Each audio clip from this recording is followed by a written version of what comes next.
everyone! Today I am going to be doing the 6 fan art challenge, where I am drawing 6 characters from 5 different shows. So if you want to look up these shows or watch them yourself, I will leave the names in the description and in the tags for you to check out if you want. And with that, let's get started, shall we? So the first character I am drawing is Zuko from Avatar: The Last Airbender. Now, Avatar: The Last Airbender is a show about this kid named Avatar Aang who has to master all 4 elements and defeat Zuko's father, the Fire Lord Ozai, to restore peace and balance to the world. Now, I'm working on Zuko's facial features and everything in the second sketch layer, and there are going to be 2 constant themes throughout this video. One is me talking about everyone's fabulous hair, and me constantly going back to things. So here I'm just working on his scar and everything before actually working on the line art. And I actually go back to the line art during the base coloring phase, which is kind of bad.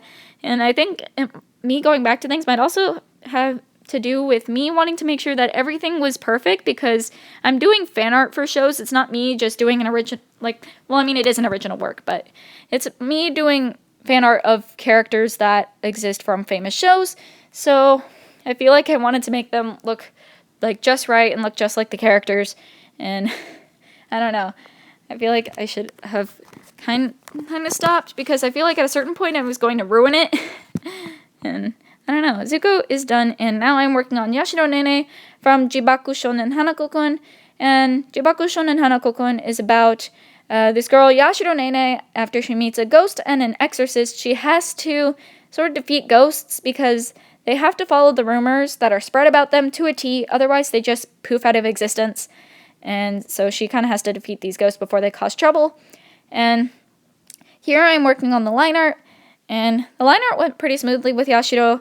It actually went rather nicely, and Yashiro has fabulous hair, and I'm sorry, but I'm going to keep talking about it. So she has this really nice hair that's like light gray that fades into blue at the tips, and I thought it was like really nice. And I also kind of went back to the line art for some of the front hair. So here's the gray for her hair, and also her eyes were so detailed and nice that I decided to keep them the way they were in the show.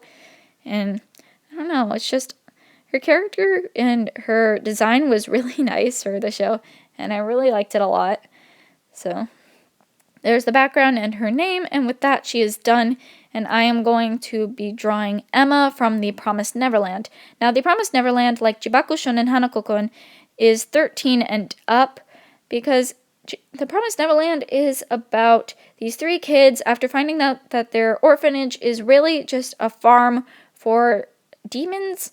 So they're meant to be demon food, and it's the steps that they take after realizing this information. And Emma wants to save all of her family like anyone would. And Emma also kind of gave me a hard time at first, because she kept looking like a 16 or 18-year-old. And just for some context, I'm drawing her like she was at the beginning of the show, and also the manga. And at the beginning of the manga, she was 11. So looking like a 16 or 18-year-old isn't ideal. So I did a Promised Neverland move and scrunched all the facial features down, so that way she looked more like an 11-year-old, and also fixed the side of her hair, because I think that was also kind of a problem that made it look like she was older. So here I'm just doing the open mouth smile, and I don't normally do open mouth smiles, so I was really testing myself with Emma, as well as much of these other characters, because normally when I make characters smiling, I do what I did with Yashiro and just make it sort of like a small crescent smile. So I also did something really cool that I liked with the line art, which is I made all the line art on the outside thicker than the line art on the inside, and I really liked it a lot. I don't know, I really liked what I did with Emma. She might be one of my favorites that I did in this video. So there is just the thickness of the line art increasing, and then I'm going to be doing the coloring of the skin and eyes in a second. And also, she has really fabulous hair. I'm sorry, I'm going to keep saying that. But, like, her hair is just this nice yellow that fades into orange. And it just looks so nice. It also really reflects her happy and bubbly personality. And I just really like it a lot. And I'm coloring in everything. And also, yes, her shirt is white. My mom came in to me drawing and was like, you should color in her shirt. And I'm like, it's white. It is colored in. But it's kind of hard to tell without the background, but the background is coming in a second. And yeah, it really shows that this shirt, yes, is in fact white. And there's her name, here's the background. And after getting rid of all the white specks that were outside of the character, Emma is done. And next, I'm going to be drawing Mew Ichigo from Tokyo Mew Mew.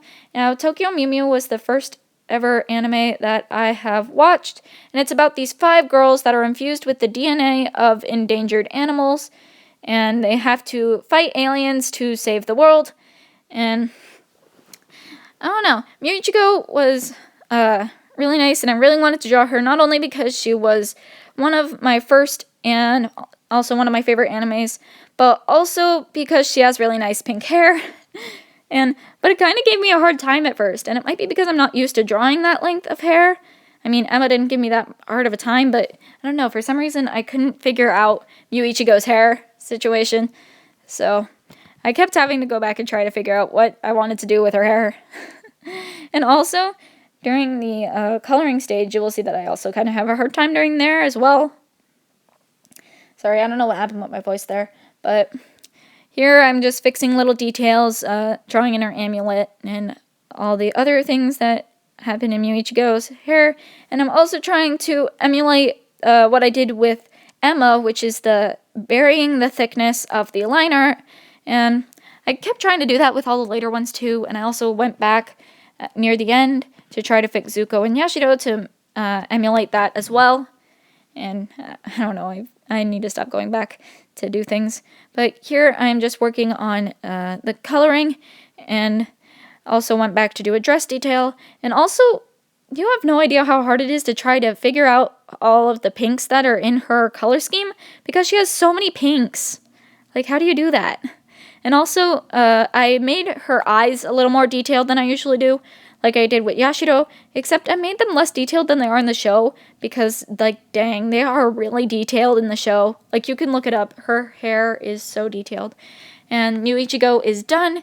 And next, I am working on Avatar Aang from Avatar The Last Airbender. He is, in fact, the last Airbender, and was frozen in ice for 100 years and now has to defeat Fire Lord Ozai. And I wanted to give him that classic Avatar smile, which is like the really crooked smile that is so sweet. So I worked on his clothes and tried to work on his eyes as well. And also, I feel like I also kind of had a hard time with the side of his face. Like, I think it might be because if I ever had a problem with the face, I could just cover it up with the hair of these characters. But he doesn't have any hair. He's bald, so I couldn't immediately fix it with hair. So, I don't know. It tested me, but I feel like a lot of this tested me at certain points, and I don't know, I think he turned out okay in the end. So I kept trying to figure out what I wanted with his mouth as well, because again, I haven't done many open face smiles. So like, he was the second one that I did, and especially digitally. I'm normally used to drawing traditionally, so like, this is like a really nice challenge for myself, and I actually rather like this challenge. It was really fun. So here I'm working on the line art, just working on the arrow on his head and everything else before going in and doing the coloring. So here's the coloring, and I also went back and did some clothing folds. Like, again, I went back to doing things, and his eye situation was also really difficult because, like, I wasn't sure what his eye color was, so I looked it up, and it said that his eyes change color. So they said it was normally gray and blue, so I gave him a grayish blue sort of eye color. But it's like, come on, dude, how am I supposed to do your eye color if you're not having a consistent eye color? So now I'm drawing Beast Boy from Teen Titans, not Teen Titans Go, just Teen Titans. And I don't know, I rather like him in Teen Titans. He was the silly guy who cracked jokes and had comedic relief, but he wasn't just the comedic relief guy who was always a clown with catchphrases. He actually knew when to get serious, like all the other Teen Titans characters, and I think that was what made Teen Titans so great. I mean, it wasn't the best show in the world. That has to go to Avatar The Last Airbender, but I don't know. Like, in Teen Titans, like, all of the characters had a contributing role. They weren't all just, like, goofs who did nothing all the time. They were all, like, helping the world and just trying to be kind to everyone, and I don't know. It was really nice. So here I'm working on the second sketch layer, and I feel like something great that I did with Beast Boy was his eyebrows. Like, his eyebrows were like thicker than all the ones that I usually do. And like, in case you can't tell, I usually just gave them razor thin eyebrows. But with Beast Boy, he had these really thick eyebrows that are like almost black. And doing like Beast Boy's eyebrows also gave me the courage to go back and give Zuko thicker eyebrows. Now, normally I would say, like, you know, I shouldn't go back to things. I should just stop because I'm going to ruin it. But I think with Zuko, giving Zuko thicker eyebrows made him look actually quite a bit better. And now, I kind of going back and making the line art thicker for certain characters. I think I did this with Zuko, and then I did it with Yashiro, and then I went back and did it for Aang, and then I went back and did it for Muichigo. Yeah, I kind of went back and did too many things, so yeah, I'm kind of just going back and rethickening all the lines, and I probably shouldn't do that. I said in a previous video that I shouldn't do that, but I kind of did, and yeah. I also went back and did some shading for Muichigo's hair, and with that, the piece is done. Now, if you like my content and want content similar to this, please be sure to hit the like and subscribe buttons. And if you want me to do this challenge again, please let me know. Like, I actually kind of have some ideas for characters that I want to do in another challenge, so I may do this again. And I hope you all have a magnificent day, and I will see you all later.